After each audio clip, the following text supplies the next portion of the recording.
Hello and welcome to the Leaderboard, a show where I document the games I've played and rank them against each other according to what I consider to be the quality of each respective game. Now, a few things to know going into this. One, all opinions here are my own; they're subjective. None of this is like a definitive scientific attempt to tell you this game is absolutely better than this game and you cannot think other. Nothing like that. This is what I think. However, this is my domain and therefore my word is law and I am the arbiter of subjective taste, but don't worry about that. That's only really going to be relevant later on because I'll be having guests on this show every so often, and there are a couple other podcasts I've heard that do the whole game ranking thing. This is by no means a unique idea, but the one thing that I've noticed is like a kind of problem between all of them is that because they have multiple people ranking things and have guests on all the time and stuff, you run into situations where they're like, oh, well, this clearly goes above like, say, I can't think of like a concrete example, but like, say this game we're ranking here, yeah, I like it better than the game at 122, but I think it's worse than the game at 123. Like, something's amiss here. And of course, the reason for that is because multiple people have been coming in with their subjective opinions and placing the games based on their own criteria, which don't match up to each other. So it creates these kind of messy situations. So just to avoid that, the rule here is that it's my list. I have the final say on where things go. I'm the arbiter. And that way, we don't run into that issue, I mean, a guest might still come on and say, well, I think it's better than this, but is worse than this other thing that you have ranked below that. But, that's their problem, not mine. It won't affect the list. So yeah, I'll have guests on occasionally, but I will always get the final say on where it's placed. They can argue me up or down, and, it depends on just whether I'm convinced or not.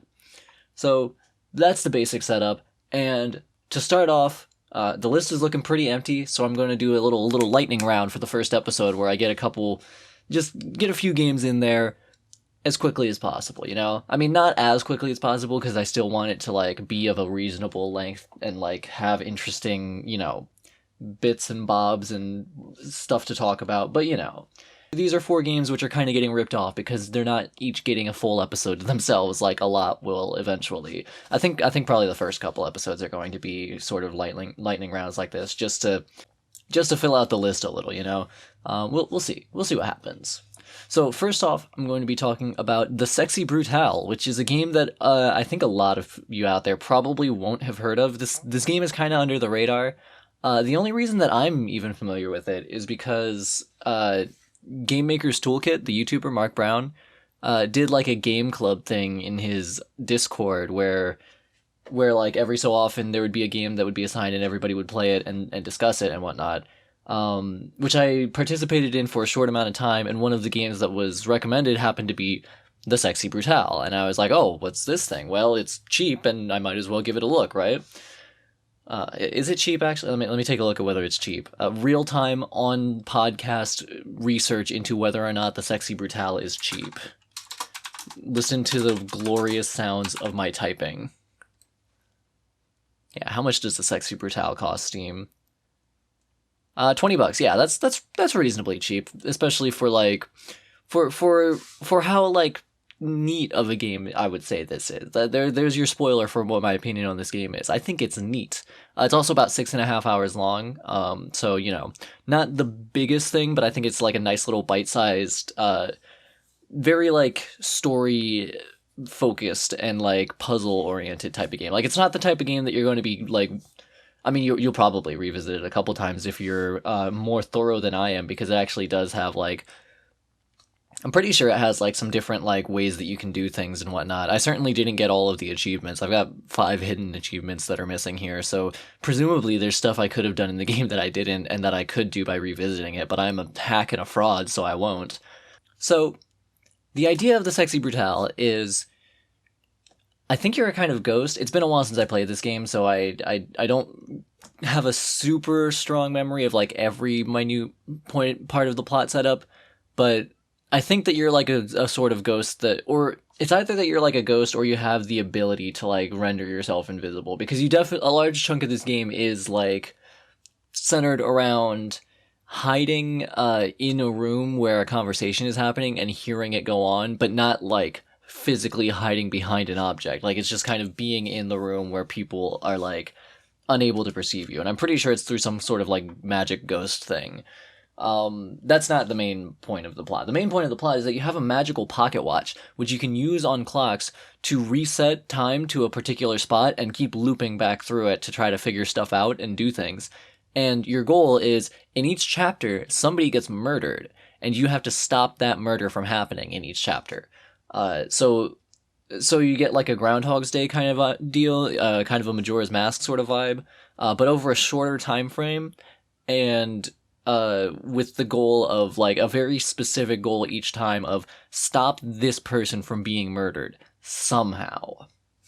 And much like Majora's Mask, while the goal is to eventually do, like, all of the stuff you need to do in a single, rotation, you're not going to be able to do that on your first rotation, because there's a lot of stuff that you're going to have to, like, observe and figure out in order to make it work. It's really interesting because it's like an adventure game of sorts where you're clicking around. I guess you could consider it a point-and-click adventure, although it has, like, some slight twists on that formula, which I think make it really interesting.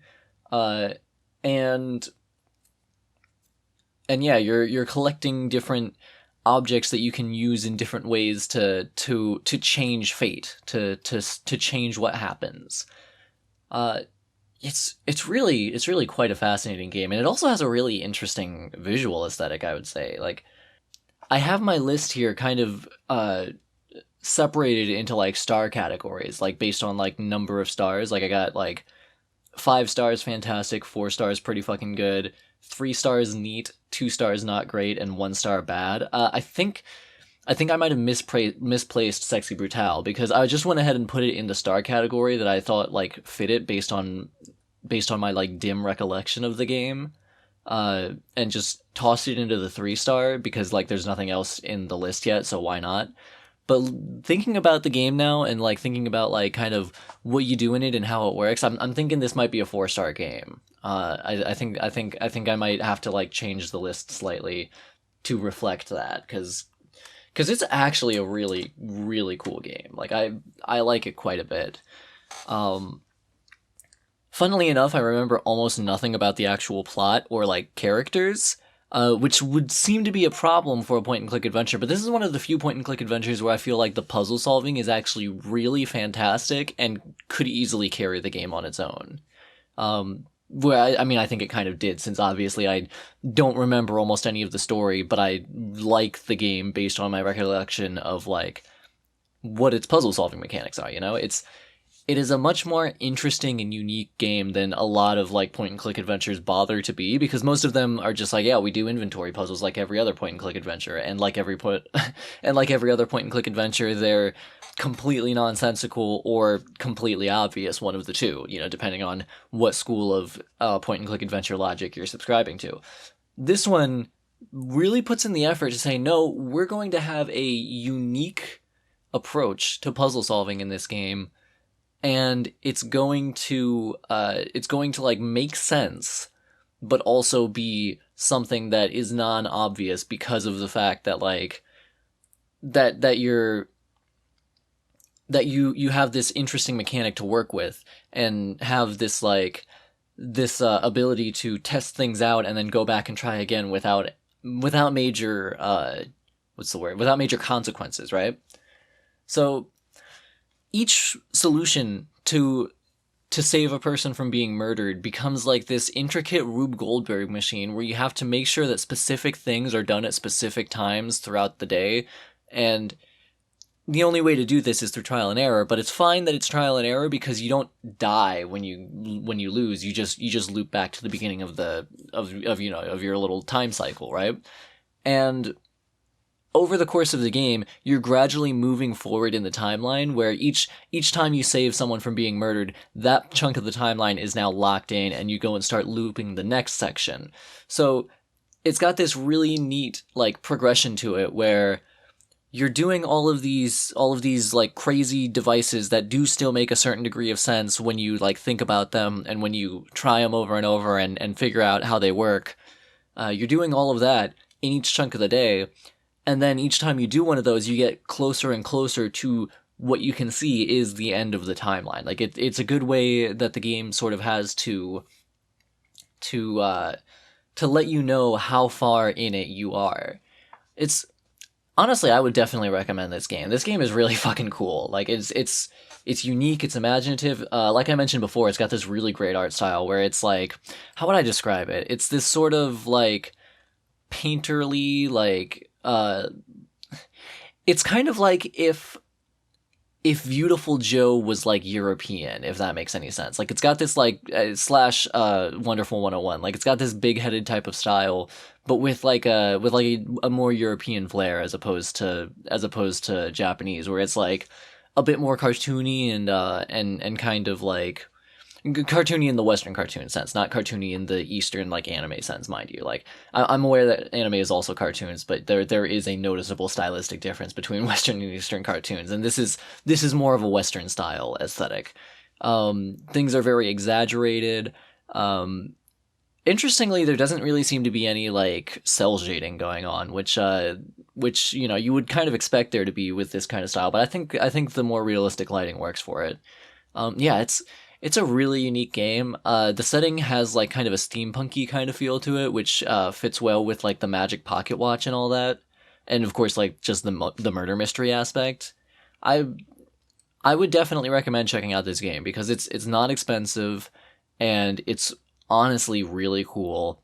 And yeah, I like I said earlier, I was gonna put it in the 3-star zone, but I think I was wrong. I think I should put it in the 4-star zone. So that's where it's going. It's going in the 4-star zone. The Sexy Brutale, currently number 1 on the list by default, but also is a really cool game that I would recommend. I wouldn't put it at number 1 if there were a bunch of other games here, but it is highly recommended. Very cool game. Up next is Chrono Trigger. So, Chrono Trigger was developed and published by Square, released in 1995 for the Super Nintendo, March 11th in Japan, August 11th in North America. And this game is kind of a perfect storm, because the development team was made up of 3 designers from like around the JRPG industry at the time. There was Hironobu Sakaguchi, the director or creator rather of Square's, you know, the Final Fantasy games, they're big ones. Obviously everybody knows Final Fantasy. The Final Fantasy is like synonymous with JRPGs here in America. Yuji Horii, who created Dragon Quest, which is synonymous with RPGs in Japan, and Akira Toriyama, of Dragon Ball fame, obviously, who did the character designs and whatnot. Now, that is a ridiculous team to be working on an RPG. Like, literally, like, the 2 big guys who created the 2 biggest JRPG franchises, and then Akira Toriyama to do character design. That's nuts. That's ridiculous. And they made a fucking great game. So the idea of Chrono Trigger is that you are main character who can be named anything, but he's named Chrono by default. Who you're just minding your own business, going to a part, like a celebration, a festival in town, right? And you go there, and you run into the princess of the kingdom that you live in. And well, you don't know that she's the princess yet, but she is. Don't worry about it. She's the princess. But as far as you know at the time, she's some girl who falls down, and you help her up and like give her a necklace and stuff, and you end up accompanying her around the festival for a while, until eventually it comes time to go check out what you're really here for, which is an exhibit that your friend is putting on. Your friend Luca is an engineer of sorts. She's an inventor, and she's created a teleportation device which she's showing off. And it's like this like very Toriyama-esque like machinery design where there's like 2 platforms that have like lots of wires and stuff running into them, and like tubes and pipes and whatnot. And you stand on one and you get teleported to the other. And Marl, the princess, wants to try it. And her necklace that she has, which has some kind of like thing about it, interferes with the teleportation process. And she ends up disappearing somewhere. Like a rift opens up and she gets sucked into it. And you're chosen to go get her back. I think you volunteer, actually. I think your character volunteers, but regardless, like, Luca goes, okay, let's put the necklace back in here, try to open that rift up again, and then you can go through it.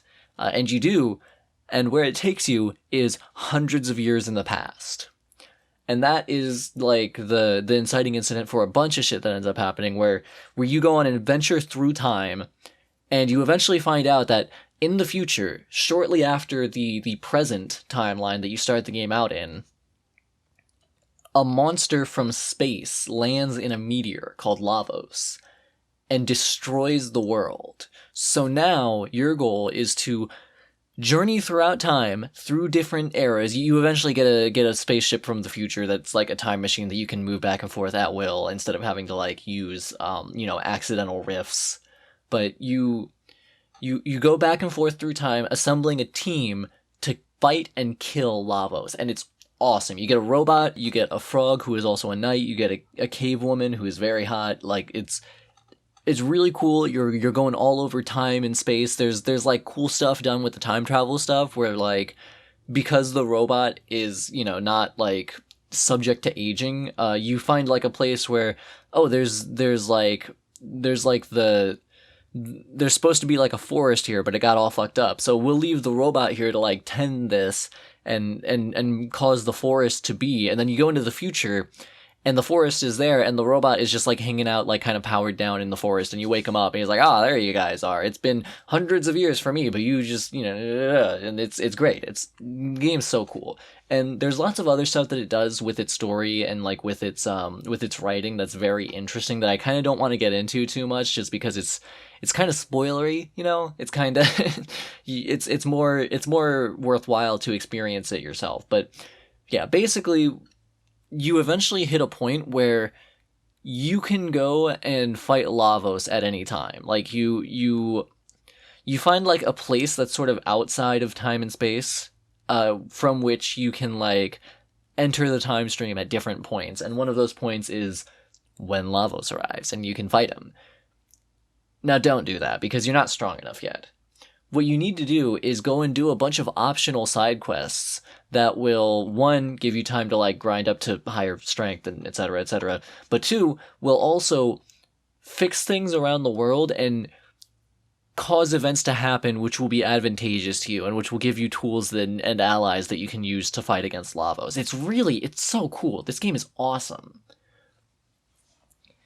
And so whenever you feel that you've done enough, whenever you feel like, okay, I've seen as much as I need to see out of this game, and I've got as strong as I need to get, it's time to go fight Lavos, you can just do it. And if you do it too early, you're just going to die because you're not strong enough. Of course, it is possible to like mitigate some degree of lack of strength through strategy, but it's an RPG. It's easier to get strong than it is to get good. So yeah, and that's your sort of like, it takes a while to reach that point where the game like really opens up, and even before that, it's still like really interesting and has a lot of cool stuff going on. But yeah, once you hit a certain point in the game, it just opens wide up, like completely wide open, and you can go anywhere and do whatever and attack, side quests in your preferred order and whatnot, and just do what you feel like doing until eventually you feel like, okay, I've done enough and I can go fight Lavos. It's kind of like Breath of the Wild in that respect, where you can go and fight the final boss at basically any time, but don't. That's dumb. Don't until you're strong enough. Chrono Trigger also kind of like takes it a step further than that, because it also gives you a New Game Plus option where you can go back to the beginning of the game with like your late game strength. And that actually does make it possible to go and fight Lavos at like the earliest possible moment, which is quite funny. If you do that, I believe you get like a secret room that has like a bunch of the developers in it, and they tell you things. Really, really cool stuff. There's a lot to like about this game. It has a bunch of different endings depending on when and how you fight and kill Lavos. God, what a fucking cool game. Like, seriously, play Chrono Trigger. It's really great. Like, I cannot stress enough, this game is just fantastic. The combat system is really neat, where it's kind of a slightly different take on the like Final Fantasy ATB system, where you still have your speed meter that fills over time, and you go in the order that your speed meter fills. But because you have different party members that you can swap out who all have special abilities, you also get team-up abilities where two party members can like combine their strength to do a unique move. So for example, by default, Chrono has a move where he spins around in a circle and like a helicopter blade and hits the enemies within like a certain area of effect. Because that's another thing. You and your enemies will both like move around on the field, and different moves will like hit different spots on the field, and so like you kind of have to wait for movement to be in like a satisfactory position in order to get the most out of some of these moves, which isn't quite as well thought out as it maybe could be, because you don't really have any way to like affect that movement. But I still think it's neat that it's like a factor at all, which is not like an idea that most people had for RPGs in the Super Nintendo days. But so yeah, like I said, Chrono by default has this like spinning helicopter move that will hit enemies within a certain area of effect, and Luca by default has a like the ability to shoot fire at enemies, right? But then you can, if you have both of them on your party, you can combine these abilities so that Chrono will start spinning and Luca will throw fire onto them, and now he's like a fire spin attack, right? Lots of cool stuff like that all over the place. Just any combination of characters that you can have in your party will have unique moves that only they can do, and which, you know, can come in handy, obviously. And it's another way that the game has like this game has crazy replay value, because you can mix and match different party members and get new content out of it in really interesting ways. God, Chrono Trigger it's really great. Honestly, just a masterpiece of a video game. Like just a perfect storm of like all of these people coming together to just make something really special and unique and just great and just tons of fun. It's really well paced too. There's no like real lulls in the pacing. Like there's always something cool and interesting going on, but at the same time, it always gives it like just enough space to breathe so that you can kind of process it a little bit. Cannot recommend enough. Play Chrono Trigger. It is absolutely worth your time. I would recommend the SNES version is pretty good. I hear that the Nintendo DS version is also pretty good, and that version includes the fully animated cutscenes that were included in the PlayStation version. I would not recommend the PlayStation version because although it has those really cool fully animated cutscenes, its loading times are horrendous, as is the case for most of Square Enix's ports of earlier games to the PlayStation. They, for whatever reason, just the move from cartridges to CDs like really hit those games hard, and they have rough fucking loading times. So yeah, go for either the Super Nintendo or the Nintendo DS version. I would not recommend the iOS or Android versions because they have these like really nasty like filters and like a bad like upscaled UI that doesn't fit with the rest of the game's aesthetic very well. I would say that the Windows version that you can currently get on Steam is it's fine. It's okay. It's not as ugly as the iOS and Android version. It was initially, but they actually did an update to remove all of the shitty bad filters. So the actual in-game assets, like the sprites and whatnot, still look as good as they do on the Super Nintendo. But it doesn't control super great because of the way that it tries to like do D-pad movement on a control stick. It just doesn't feel as good. And it has the same issues with the UI that the mobile versions do, where it's like this upscaled HD size UI that just doesn't mesh well with the Super Nintendo assets and the rest of the game. So if you really like can't play the Super Nintendo or DS versions of this game, then I guess go for the Windows version, but that should be your second choice, not your first choice. And frankly, if you have a Windows PC that can play the Windows port, then it should be able to run a Super Nintendo emulator just fine, which I would say is a much better way to play the game. But regardless, just definitely play this game. It's really cool. Highly, highly recommend it. It's going right up in the 5-star section of the list here, which does put it at number 1 now. It is above the Sexy Brutale. So, yeah, Chrono Trigger. Currently the best game of all time, having ranked 2 of them. Alright, up next we have Ion Fury, which is a 90s style, old school retro first-person shooter, released on August 15th, 2019, by developer Voidpoint and publisher 3D Realms, who, hey, they published a bunch of those old games back in the day, and I guess they're getting back into it, you know? So Ion Fury it's very interesting. So for some background, back in the late 90s, there was this engine called the Build Engine, which was created as a sort of like next step up from Doom's id Tech engine. Now, whether or not it can really be considered a step up is kind of a matter of speculation and argument. Some people say that it is because it has more features. Other people say that it isn't because the way that it implements those features is extremely janky, and the whole engine is kind of held together with bubblegum and duct tape. I'm not really here to throw my hat into that ring at the moment. What is worth knowing is that the engine was highly regarded at the time. It was, viewed as like a good way to make a game that is a first-person shooter with more features than Doom. Like, it had for one thing, it had like a way to actually sort of simulate the third axis, the third dimensional axis, not access, axis. So you could have slopes in the Build Engine, and you could have jetpacks that would allow the player to like move up and down, and you could put them in water and have them swim up and down that water. It had ways to it couldn't actually have a sector on top of another sector in the sense that people might think of when you say that, but it had ways to hack it, where you could like put a hole in the floor that is actually secretly a teleporter to a room underneath, and then set the engine to display like the room that gets teleported to if you look down through the hole, so that it looks like the one sector is on top of the other, even though it sort of is not, but sort of is. It's weird. It's real fucking weird. But don't worry about it.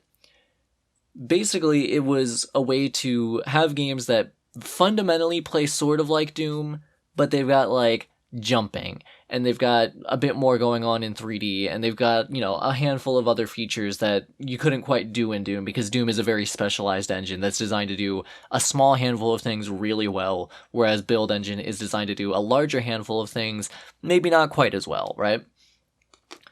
John Carmack famously hated that engine because of how janky it was, but the broader first-person shooter developer market seemed to take to it pretty well. It made its debut with the game Duke Nukem 3D, which I believe it was made to, like, I believe that the engine was developed for that game. And soon afterwards, 3D Realms found themselves publishing more shooters in that same engine by other developers. You had stuff like Shadow Warrior. I believe Redneck Rampage was in the Build Engine, although I'm not 100% on that, and I haven't played that game, and don't ask me about it. I'm not going to play it. But I'm pretty sure it was the Build Engine. Let me check on that.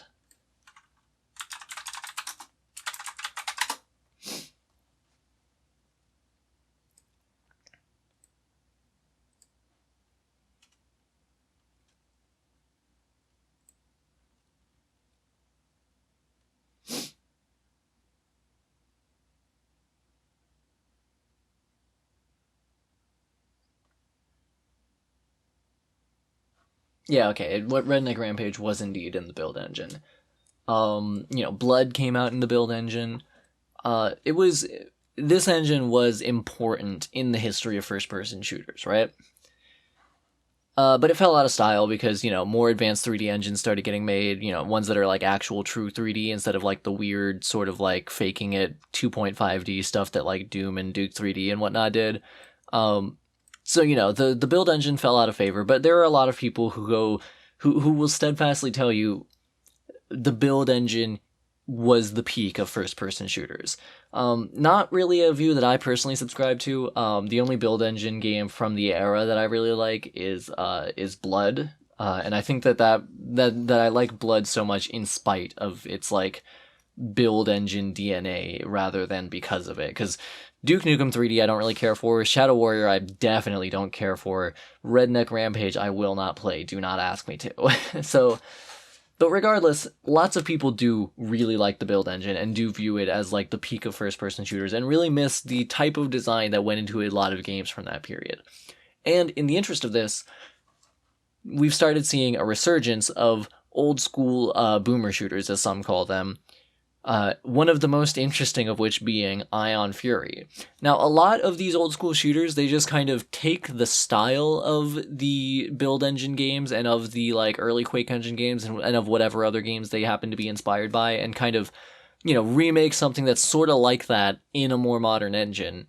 For example, Dusk does this very well, in my opinion. But Ion Fury is a little bit different in that it takes the build engine, well, sort of the build engine. It takes eDuke 32, which is a modern source port of the build engine, because the build engine was only designed to run in DOS, obviously. But it takes eDuke 32, which is a source port of the build engine that allows it to run in modern hardware more easily and to make use of certain modern, innovations in the field of graphics rendering and whatnot. And it builds the game in that. So it is a build engine game in a manner of speaking, but it is also able to go beyond what the build engine was capable of doing, which I think is very interesting and unique. And that's a cool way to approach it. Wrath Eon of Ruin also does a similar thing, but with the Quake engine, and I think that's also pretty neat. So yeah, Ion Fury, which by the way was originally called Ion Maiden, and they ended up having to change the name because Iron Maiden threatened to sue them, which is really fucking shitty, because one, Iron Maiden is a thing outside of the band name. It's the name of a torture device. It is a thing. It's not a fucking, that shouldn't be copyrighted. Two, Ion Maiden is obviously different than Iron Maiden, and it's a separate pun on the fucking, it's a pun on the torture, whatever. The point, fuck Iron Maiden for threatening to sue them and making them change the name to be something somewhat less cool. Because Ion Maiden was a very fitting name for the game, because you play as a female police officer who, fucking is a badass and blows dudes up and fucking ionizes them and shit, But instead it became Ion Fury, which, mind you, is also a very cool name. It sounds fucking sick, but I simply weep for what could have been. I wish that I was ranking Ion Maiden right now, but alas. But yeah, and so the game opens up. The city of DC is being just completely taken over by an evil scientist, a mad scientist who, I can't remember what his name is. I can never remember this guy's name, and it doesn't really matter that much. He's just an evil scientist who pops up on screens and yells at you in a shrill mad scientist voice and sounds like an evil scientist, and he's got a bunch of dudes that he throws at you and whatnot. It's a pretty basic plot setup. But what's unique, or what's sort of the draw of this game, is of course the gameplay, which is a very heavily refined version of build engine gameplay. So the build engine had kind of a unique approach to combat where you would have some hit scan weapons, but they wouldn't hit that hard, and then you would have your more actually fuck shit up kind of weapons, which would tend to be explosives that you would need to actually be a bit more precise with and use as projectiles and whatnot. So it kind of lent itself to a particular type of strategizing where you sort of move ahead cautiously and try to blow everything up with explosives before going in, and then, if you get into a hairy situation, then you can fall back on your shotgun or what have you. Ion Fury definitely falls into that sort of category of game, just kind of heightened, right? So in Duke Nukem 3D, for example, you've got your pistol, and you've got your shotgun, and you've got your rocket launcher, and you've got your chain gun, all of which work basically as you would expect. And then you've got your sort of more specialty weapons, which are your freeze ray and your shrink ray and those kinds of things. And of course your pipe bombs, which are, a utility that is important to utilize in certain areas to again, clear stuff out before you go in. And all of these weapons, aside from the specialty ones, are they're just kind of what you expect them to be, right? The pistol is just, it's a 9mm. It does have 4 barrels and kind of shoots faster than you would expect, but it's basically still just a 9mm pistol. The shotgun is just a bog standard pump action shotgun that does exactly what you expect a pump action shotgun to do. The chain gun is neat because it has 3 barrels that alternate, which looks really cool, but it still just basically works like a chain gun. So Ion Fury says, to hell with that. I'm going to do much more interesting weapon design. So you start off with a revolver. It's a bit of a special revolver because instead of a 6-shooter, it is an 18-shooter. It has 3 barrels and a giant fucking cylinder that rotates so that 3 chambers are lined up with the 3 barrels at any given time. So right off the bat, we're dealing with much heavier ordnance, and it feels like it. It feels fucking beefy. It also has a secondary fire mode that like allows you to mark targets and then automatically headshot them, which is very cool, very gunslinger, very fun. And this is something that carries forward, is that most of these guns have secondary fires of some description. You've got your shotgun, which rather than being like a basic, like it is still a pump action, but rather than like a normal pump action, it's a pump action that has like a 6-shot cylinder, which is very funny. And its alternate fire will swap out shotgun shells for grenade launcher shells, because it is both. It is both of those things. So there's your like twist on the shotgun. You get your Uzis, which are, they're interesting because they're like incendiary rounds. They'll light dudes on fire, and also you get to dual wield them, which is very fun. You get like this weird laser crossbow that can fire one shot, or it can like charge up and do rapid fire for like 5 quick shots.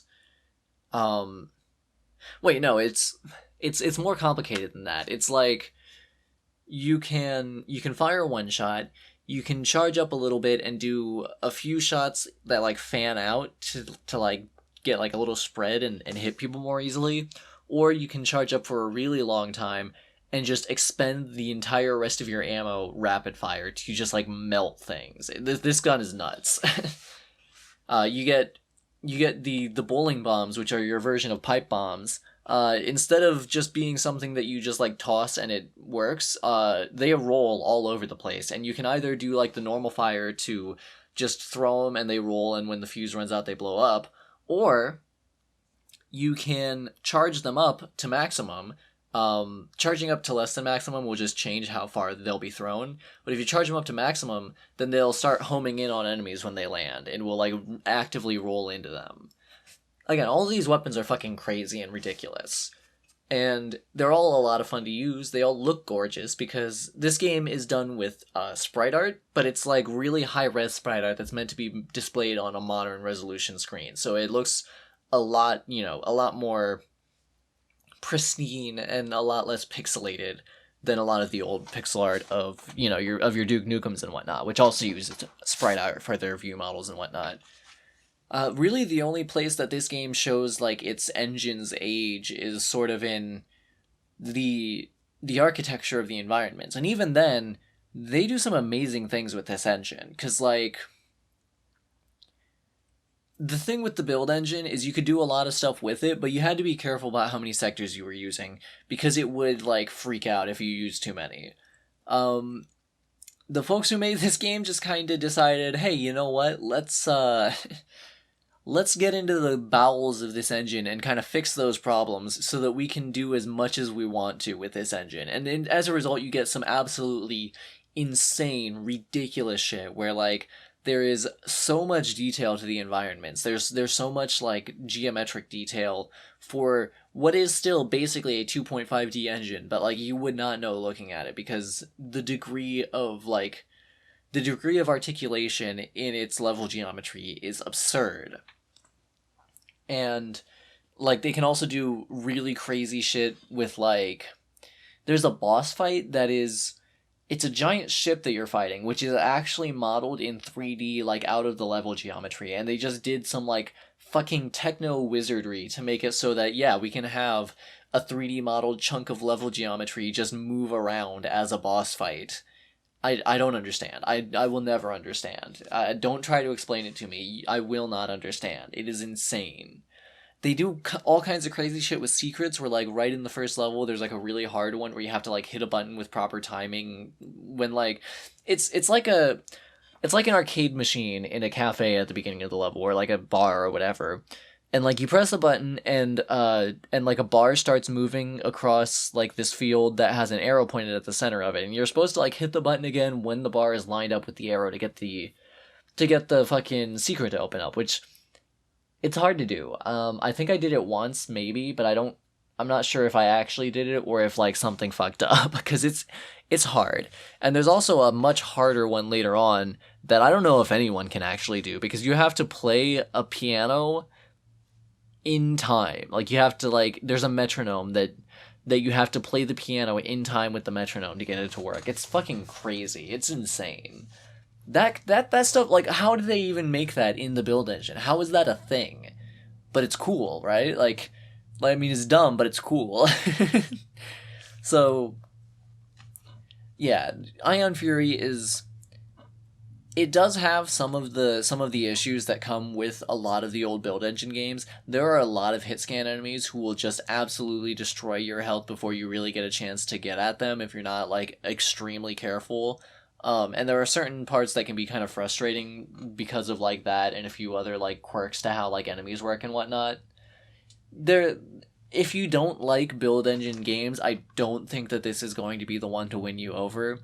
The only reason that I was like, kind of willing to really get into it and give it a good chance was because of the fact that I got into Blood, and that was what kind of won me over to be like, okay, maybe you can do good stuff with the build engine. But like, there's definitely a lot of build engine jank here, and there's definitely like a lot of design elements that are familiar to people who have touched those older games, and if you didn't like them then, you're probably not going to like them now.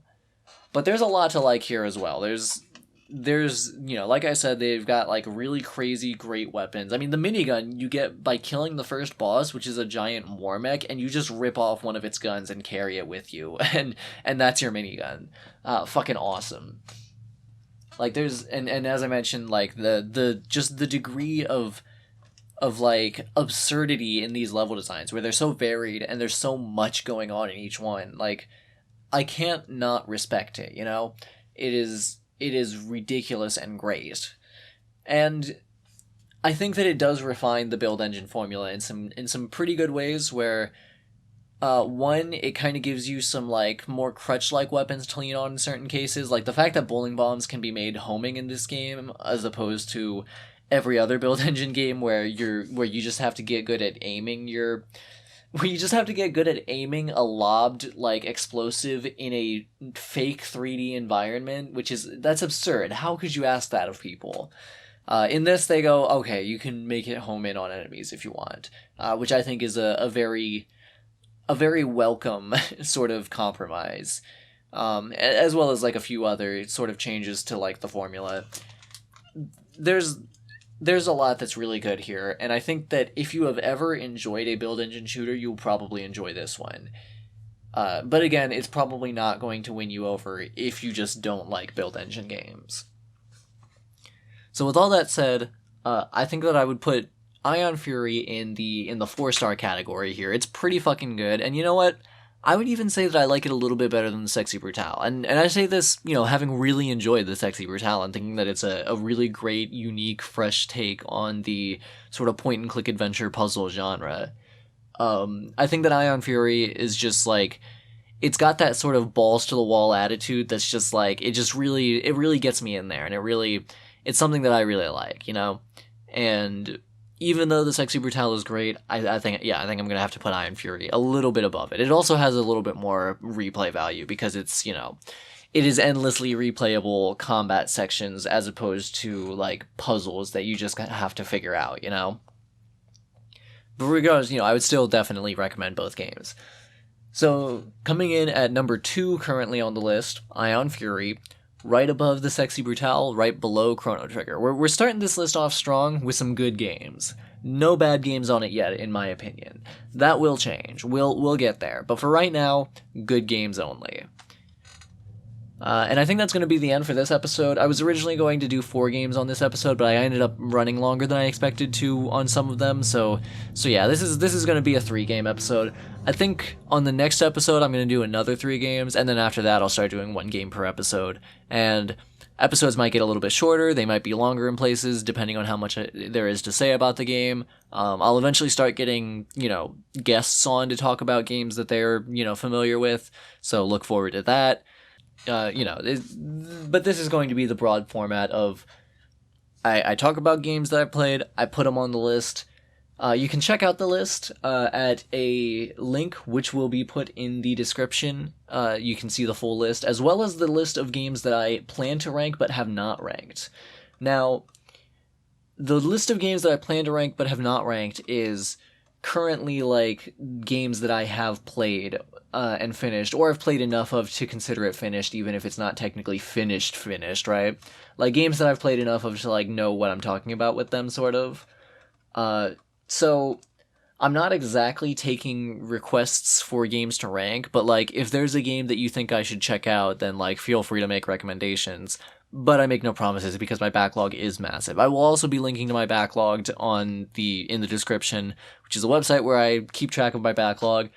It's crazy. It's huge. I don't even have everything ranked or everything logged in it because I picked up that BLM bundle that itch.io did back in like May. And that bundle is full of games, and I haven't finished logging all of it. So my backlog is massive, and I do not make any promises about getting to any game that is recommended, but I'll see what I can do. Yeah, and with that, I'm going to go ahead and sign off. I'll see you guys next time.